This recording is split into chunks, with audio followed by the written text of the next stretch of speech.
Assalamualaikum warahmatullahi wabarakatuh. Ini pertemuan pertama kita di semester 2.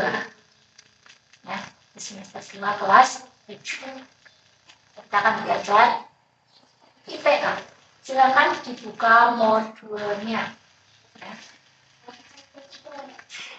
Baik, sebelum kegiatan belajar mengajar dimulai, kita berdoa dulu ya. Doa mulai.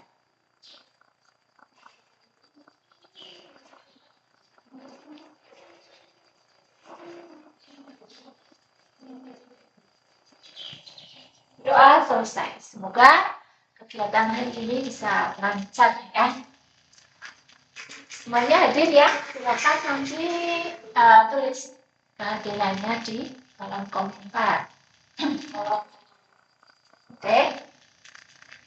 Insya Allah semua dalam keadaan sehat dan penuh semangat. Semoga apa yang kita belajar hari ini bisa bermanfaat dan mempunyai nilai ibadah. Sebelum kita belajar, kita akan ada tujuan pembelajaran yang hendak dicapai setelah mempelajari tentang modul 1 mengenai gerak dan gaya. Yang pertama adalah bisa menyebutkan besaran yang berkaitan dengan gerak lurus. Kemudian ini untuk bab ini kita hendak belajar tentang gerak lurus ya. Jadi gerak itu tidak gerak lurus, ada gerak melingkar, tapi kita tidak mempelajari itu ya. Kemudian bisa menjelaskan karakteristik macam-macam gerak lurus, bisa memahami struktur dan fungsi sistem gerak pada makhluk hidup, bisa menjelaskan hubungan antara gaya dan gerak.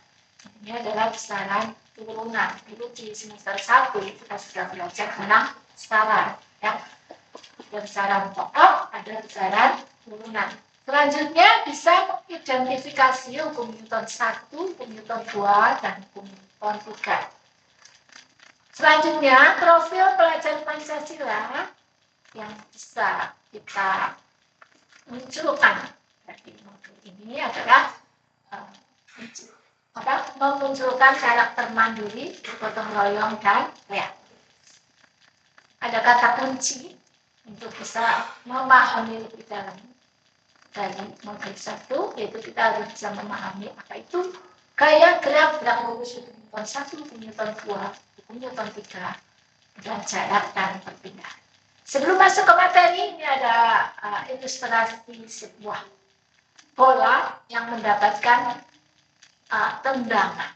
Ini bola awalnya diam, ya. Maka kalian bermain bola. Bola yang awalnya diam, jika ditendang maka akan bergerak sesuai dengan arah tendangan. Tendangan yang diberikan merupakan gaya yang dapat menggerakkan suatu benda. Jadi tendangan tersebut berupa gaya. Ya.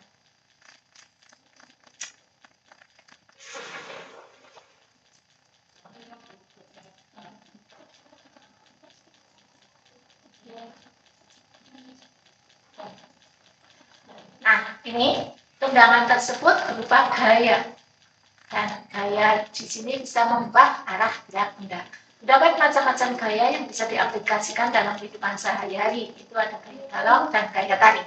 Apa jenis-jenis gaya dan apa kaitan antara gaya dan gerak? Nah, kita mengilustrasi gambar ini dulu ya. Ini ada benda. Benda di sini adalah bola. Bola misalkan kedudukannya di titik A, awal sebelum ditendang. Ini kedudukan awal ya. Kemudian dia berpindah setelah mendapatkan tendangan, yaitu berupa gaya dorong ya, berupa gaya dorong. Tadi kan gaya ada dua, ada gaya dorong dan ada gaya tarik, sehingga benda tersebut berpindah. Nah, ini setelah mendapatkan gaya dorong, dia berpindah dari titik pertama ke titik kedua. Ini setelah mendapatkan gaya tarik, dia juga berpindah dari titik pertama ke titik kedua. Ya.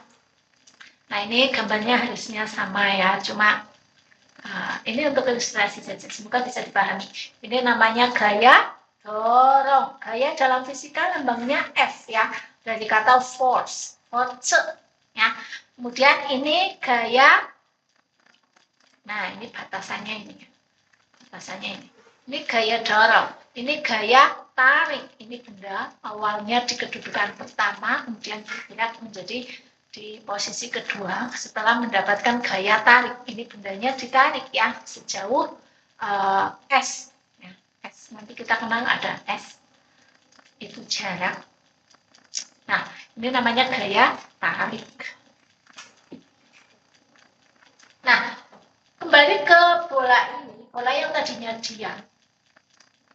Nanti ada titik acuan. Titik acuannya misalkan kita simpulkan sebagai X ya. Sebagai X, ini titik acuan. Jadi titik acuan kita bisa mengambil titik-titik tertentu. Dalam hal ini antara bola, kita ambil titik acuannya misalkan di X. Ini benda awalnya di titik A. Kemudian mendapatkan gaya dorong. Maka dia akan berpindah. Misalkan menuju titik B. Ini titik B. Ya, akan berpindah ke titik B. Nah, jadi tadi gaya bisa berubah arah gerak benda. Ini dalam hal ini kalau misalkan di titik B ada orang yang menendang, arahnya tergantung mau kemana, maka yang tadinya dia ke utara, dia akan belok arah, ya bisa ke arah lawan dari utara atau ke arah lain, terserah orang yang menendang. Ya. Jadi ini tentang pengaruh gaya ya, pengaruh gaya yang merubah kedudukan suatu benda. Ini kedudukan awal di titik A berpindah ke titik B.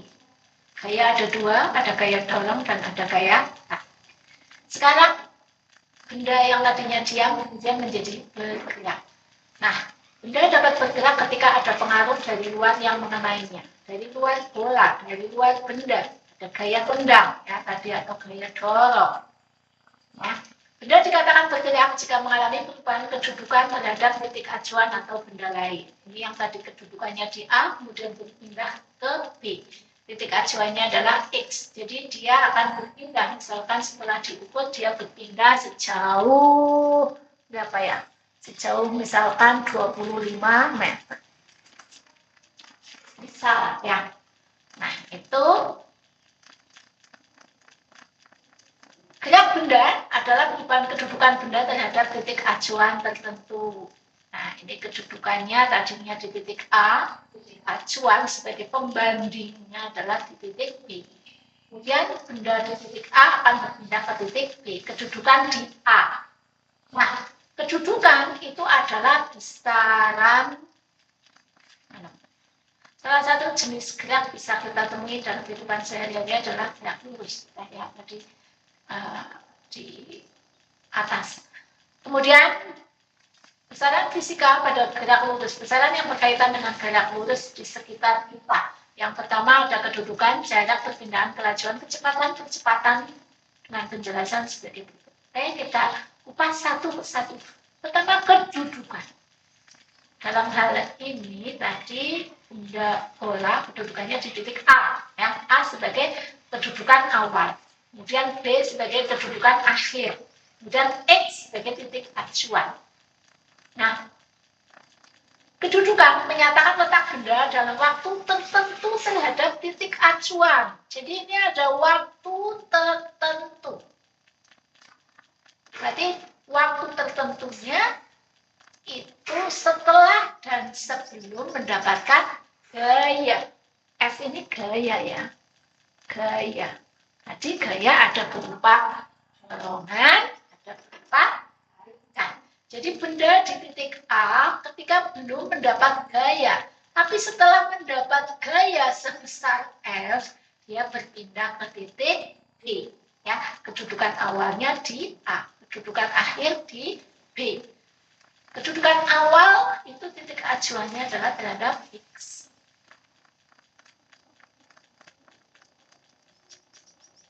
Kedudukan termasuk besaran vektor karena memiliki arah. Jadi besaran nanti ada dua ya. Ada besaran vektor, ada besaran skalar. Besaran vektor itu besaran yang memiliki nilai dan memiliki arah.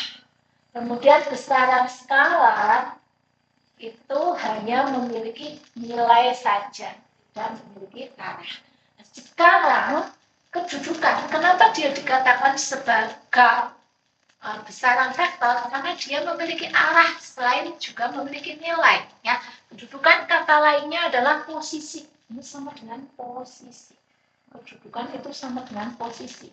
Untuk menyatakan posisi sebuah benda itu bisa di posisi ya, posisi atau kedudukan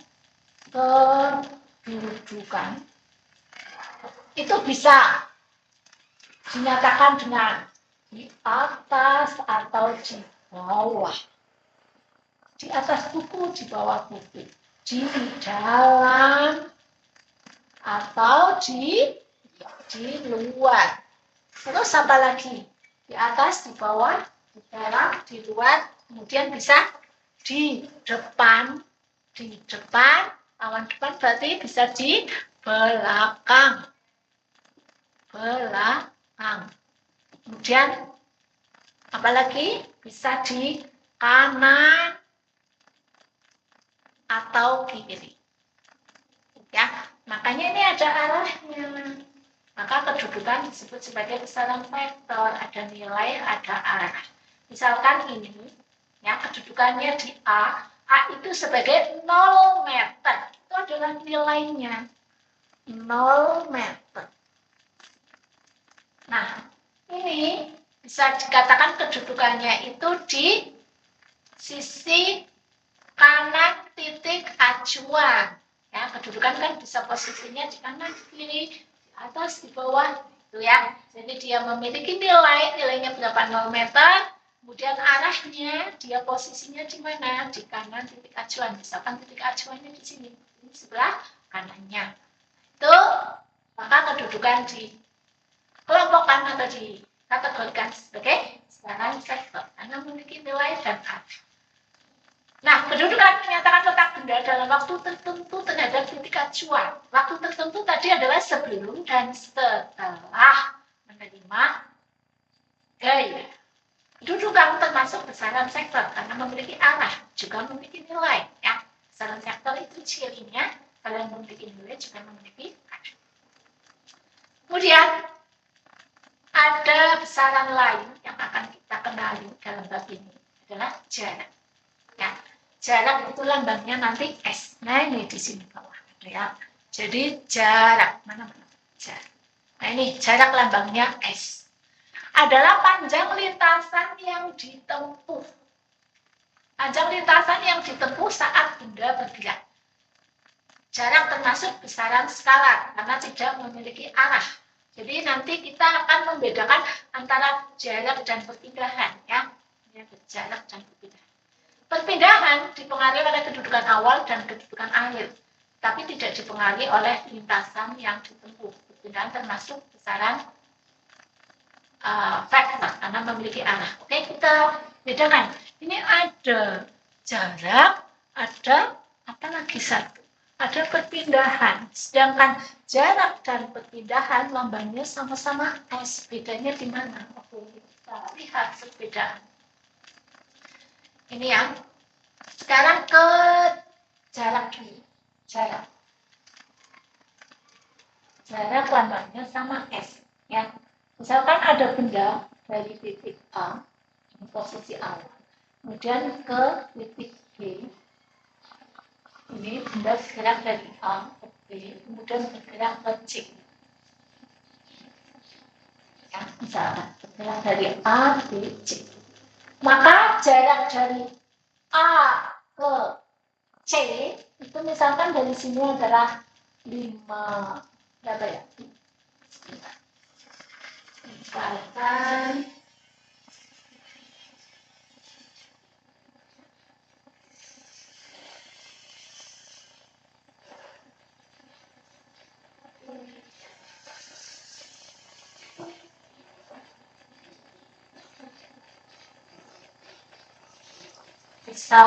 berapa misalkan dari A ke B misalkan 4 atau 5 ya 5 meter misalkan 5 meter, kemudian dari B ke C 3 meter, maka jarak A ke C, ya, jarak A ke C itu adalah 5 ditambah 5 tambah 3, 8. Itu tentang jarak. Hanya memiliki jarak, itu tadi ya, kita lihat lagi. Nah, jarak termasuk besaran skala karena tidak terpengaruh oleh arah ini, nggak pengaruh ya, walaupun ini ke kanan, ini ke bawah, itu nggak pengaruh. Yang namanya jarak berarti dari A ke B kemudian ke C. Berarti ini hanya nilai saja yang kita perhatikan di sini. Tapi kalau hubungannya dengan perpindahan, maka itu terpengaruh pada arahnya. Nah ini ya, lihat untuk pengertian perpindahan. Perpindahan dipengaruhi oleh kedudukan awal dan akhir, tetapi tidak dipengaruhi oleh lintasan yang ditempuh. Nah pada gambar yang sama, kita ambil saja gambar yang sama. Kita ke perpindahan.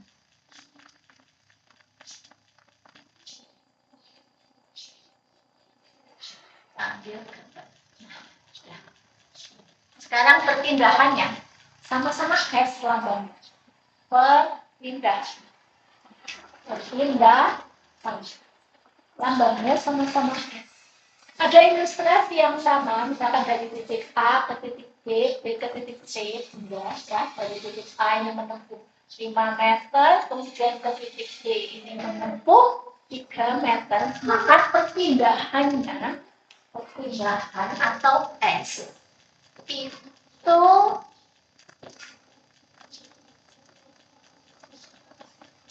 perpindahannya ini. Nah, kita ambil garis dari titik H ke C. Ini yang dimaksud perpindahan. Lambangnya sama-sama S, tapi ini berpindah. Bukan jarak ya, ini berpindah. Perpindahannya ini berapa? Perpindahannya dalam hal ini kita bisa cari dengan rumus Pythagoras ya. Untuk mencari besarnya S, maka kita bisa mencari akar dari, nah ini dipelajari di matematika ya, silahkan aplikasikan sama matematikanya ya. Jadi 5 pangkat 2 ditambah dengan 3 pangkat. Akar dari 5 pangkat 2, 25 ditambah 3 pangkat 2, 9. Jadi akar dari berapa? 34. Nah, ini jaraknya adalah akar 34. Ya, akar 34 berapa? Bisa dicari ya, tapi bentuknya bisa desimal, bisa pecahan. Karena ini bukan untuk akar yang habis dibagi. Itu diperdalam di matematika ya. Ini sudah dipelajari harusnya. Untuk rumus Pythagoras sama mencari besarnya nilai untuk akar yang tidak habis dibagi. Nanti kalau enggak saya buatkan video sendiri ya untuk ini ya. Nah, jadi ini perpindahan. Jadi perpindahan itu dari A ke C tidak terpengaruh pada lintasan. Si A ini sudah menempuh ke titik B, B sudah ke titik C. Kenapa ini tidak dihitung? Nah itu kalau ditanya besarnya perpindahan. Jadi kita langsung tarik garis dari A langsung ke C, ya. Kemudian ini ada arahnya. Arahnya kemana? Arahnya berarti ini kalau ini berarti arahnya kemana? Kalau ke atas berarti utara, bawah lawannya utara selatan, ya. Kalau mata angin ya. Tapi ini arahnya kemana? Ini kan arah mata angin. Utara, selatan. Ini timur, barat. Berarti arahnya kan ke sini. Jadi kan tenggara. Ini 34 ke arah tenggara. Ya, kan timur, tenggara, selatan, barat, laut, utara, timur laut, Wah, itu ada maksudnya ya untuk arah mata angin. Jadi untuk jarak Besaran apa? Jarak adalah besaran skalar karena hanya memiliki nilai saja. Sedangkan perpindahan adalah besaran vektor karena memiliki nilai. Nilainya dalam ilustrasi ini berapa? Nilainya adalah akar dari 34. Arahnya kemana? Ke tenggara. Jadi nilai dari perpindahan dan nilai dari jarak pada ilustrasi yang sama, nilainya berbeda. Jadi jaraknya 8 meter, perpindahannya akar 34.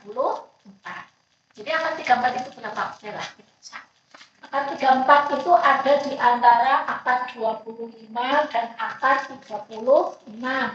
Nah, akar 25 kan berarti 5 ya, berarti 5 lebih. 5 lebih, lebihnya berapa? Ini ada 34 di sini. Akar 34. Ini lebihnya di sini. 36 dikurangi 34. Iya ya. Kemudian 34 dikurangi 25. Ini 529.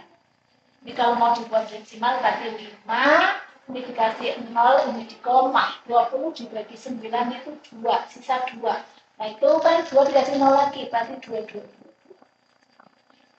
Nah, ya, sekitar ini ya, kurang lebih. Beda kan? Kalau jaraknya 8 meter, maka perpindahannya itu 5,22. Itu tentang jarak dan perpindahannya. Selanjutnya, kedudukan sudah, jarak sudah, perpindahan sudah. Nanti kalau ada yang mau ditanyakan, silakan tanyakan di kolom komentar ya. Selanjutnya adalah kelajuan dan kecepatan. Kelajuan dapat didefinisikan sebagai perubahan jarak terhadap posisi awal dalam selang waktu tertentu. Nah, ini kelajuan dan kecepatan sama-sama lambangnya V ya. Sama-sama lambangnya V. Yang membedakan apa? Yang membedakan kalau kelajuan adalah perubahan jarak terhadap posisi awal. Tadi jarak itu besaran skalar, maka kelajuan juga besaran skalar ya. Jadi kelajuan dilambangkan sebagai velocity ya. Kelajuan itu kalau ada kendaraan, di kendaraan itu ada kelajuannya. Jadi jarak dibagi dengan terhadap selang waktu tertentu. Jarak dibagi dengan waktu. Ya, jarak meter per sekon satuannya. Nah, ini termasuk ke dalam besaran skalar karena dia tidak memiliki arah, hanya memiliki nilai. Jadi kalau di speedometer, ya, speedometer itu ada kelajuannya berapa, misalkan 60 km per jam. Jadi hanya ada nilai saja, arahnya enggak ada.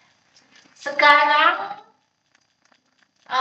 kelajuan termasuk besaran skala karena tidak memiliki arah. Adapun kecepatan adalah kelajuan yang memiliki arah, sehingga kelajuan termasuk besaran vektor. Jadi kalau kecepatan, ini kelajuan ya, yang atas kelajuan, yang bawah kecepatan V tapi kecepatan. Saya singkat sebagai adalah perpindahan dibagi dengan waktu. Jadi perpindahan tadi kan besaran vektor, ada arahnya, dan dibandingkan dengan waktu. Satuannya sama, meter per sekon. Ini yang saya sebutkan adalah dalam satuan internasional ya. Bisa dikonversi ke kilometer per jam. Itu untuk perbedaan kelajuan dan kecepatan. Jadi nanti kalau ada soal, ya, kalau ditanya kelajuan, maka yang dimasukkan jarak. Kalau kecepatan, yang dimasukkan adalah perpindahan. Nah, untuk jarak dan perpindahan tadi sudah kita bahas di sini ya. Oke. Sekarang kelajuan rata-rata. Kelajuan rata-rata merupakan lintasan total yang ditempuh benda dalam selang waktu tertentu. Misalkan ini ada jarak 1, 2, 3, dan seterusnya, itu di total jaraknya. kemudian dibagi dengan selang waktu tertentu. Karena misalkan menempuh jarak 1 dalam waktu sekian detik, menempuh jarak 2 beda ya, mungkin lebih lambat atau lebih cepat, bukan lebih lama atau lebih cepat. Nah, ini nanti ditotal waktunya, dan jaraknya juga ditotal. Jadi sigma S total jarak dibagi dengan total waktu itu untuk kelajuan rata-rata atau Weber ya. Weber ya, kelajuan rata-rata adalah total jarak dibagi dengan total waktu. Sedangkan kecepatan rata-rata adalah perpindahan total yang ditempuh benda dalam selang waktu total. Atau ini jarak akhir dikurangi jarak awal ya. Ini waktu akhir dikurangi waktu awal. Perpindahan ini X untuk perpindahan. Ini X2 adalah perpindahan akhir ya. Perpindahan akhir kemudian dikurangi dengan perpindahan awal X. Perpindahan akhir dikurangi perpindahan awal. Kemudian waktu akhir dikurangi waktu awal. Itu untuk kecepatan ya, atau kecepatan rata-rata Weber adalah delta. Delta itu untuk perubahan. Kalau sigma itu total. Ini bacanya sigma ya. Jadi total jarak. Ini perubahan perpindahan. Perubahan. Ini bacanya apa? Bacanya delta. Ini lambangnya delta ya. Ini lambangnya adalah sigma. Ya, kalau total dari sigma untuk jarak, kemudian untuk perpindahan ini adalah kedudukan akhir dikurangi dengan kedudukan awal atau perpindahan akhir dikurangi perpindahan awal ya, perpindahan total. Ini bacanya delta. Jadi nanti nilainya akan berbeda untuk soal yang sama, tapi ditanyakan berapa kelajuan dan berapa kecepatan, nanti nilainya akan sama ya. Nilainya akan berbeda. Oke, nanti untuk lebih jelasnya masuk ke beberapa contoh soal. Sekarang ke percepatan. Percepatan dapat didefinisikan sebagai perubahan kecepatan dalam selang waktu tertentu. Nah, ini kecepatan ya, bukan kelajuan. Ini kecepatan. Ini ingat, kecepatan. Kecepatan tadi ini hubungannya dengan perpindahan ya. Kecepatan hubungannya dengan perpindahan. Jadi ada perpindahan di sini. Ada nilai perpindahan, bukan jarak. Perpindahan. Nah, jadi A itu lambang dari percepatan. Percepatan itu ada dua ya, ada percepatan dan juga perlambatan.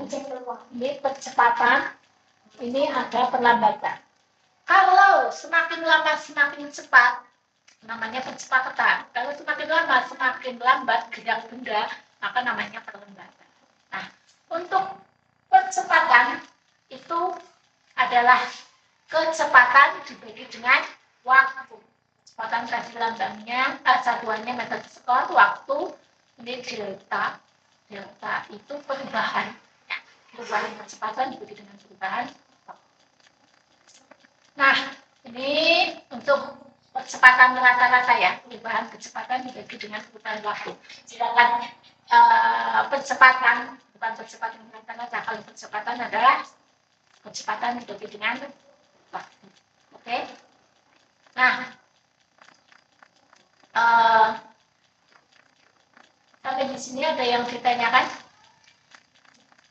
Kalau tidak, ini kita selesaikan dulu untuk macam-macam gerak lurus pada suatu benda. Jadi gerak lurus beraturan GLB dan gerak lurus berupa beraturan. Sama-sama lurus gerakannya. Cuma yang satu beraturan, yang satu berubah beraturan. Kalau yang beraturan itu dikenal dengan GLB, kalau yang berubah beraturan GLBB. Ya. Sekarang ke gerak lurus beraturan atau GLB. Itu kalau kecepatannya konstan, ini kecepatan ya, bukan kelajuan. kecepatannya konstan atau tetap, maka dia dikatakan sebagai gerak lurus berakuran. Tapi kalau kecepatannya berubah, ya, maka disebut sebagai gerak lurus beraturan. Berubah, tapi berubahnya beraturan. Nah, ini untuk gerak lurus berubah beraturan dapat didefinisikan sebagai gerak benda pada lintasan lurus. Lintasannya yang lurus, kecepatannya tetap. Jadi ada perubahan kecepatan, tapi kecepatannya perubahan kecepatannya itu tetap. Ya, jadi nanti kita ke contoh soal kecepatan tadi kan perubahan kecepatan. Kita lihat lagi tentang kecepatan, perubahan kecepatan terhadap waktu. Misalkan semakin lama semakin cepat, atau semakin lama semakin lambat. Sini ya. Nah, gaya gravitasi, nih gaya yang terlibat pada gaya gravitasi. Yang terlibat adalah gaya gravitasi atau kecepatan gravitasi. Nah, gaya gravitasi yang menyebabkan gerak lurus berubah beraturan atau GLBB. Itu ada dua. Gerak lurus beraturan. Gerak lurus dipercepat beraturan jika kecepatannya bertambah secara teratur, ya. Kemudian ada yang gerak lurus diperlambat beraturan jika gerakannya mengalami perlambatan tapi secara teratur. Nah, ini kalau gerak lurus dipercepat, itu PT sama dengan V0 ditambah AT. PT adalah kecepatan akhir, V0 kecepatan awal, A untuk kecepatan, dan T untuk waktu. Kemudian jarak perpindahan ST ini V0 dikali T ditambah setengah AT pangkat 2. Nah, ini kalau kecepatan itu ditambah, tapi kalau perlambatan ini dikurang. Bedanya itu ya, semakin lama semakin cepat. GLBB dipercepat, ini rumusnya ditambah. Kalau GLBB diperlambat, ini dikurang. Nah, itu saja untuk pertemuan pertama. Silahkan dipahami, kalau ada yang mau ditanyakan, ditanyakan. Nah, pada video berikutnya nanti kita lanjut ke latihan soal ya, yang hubungannya dengan yang tadi sudah kita pelajari. Selain itu juga supaya videonya tidak terlalu panjang, sebelum masuk ke materi selanjutnya juga silakan untuk dipelajari dulu ya, dipelajari dulu tentang ini. Tentang ini soal-soalnya silakan untuk dikerjakan, nanti kita cocokkan. Kemudian tentang gerak pada magnitudo.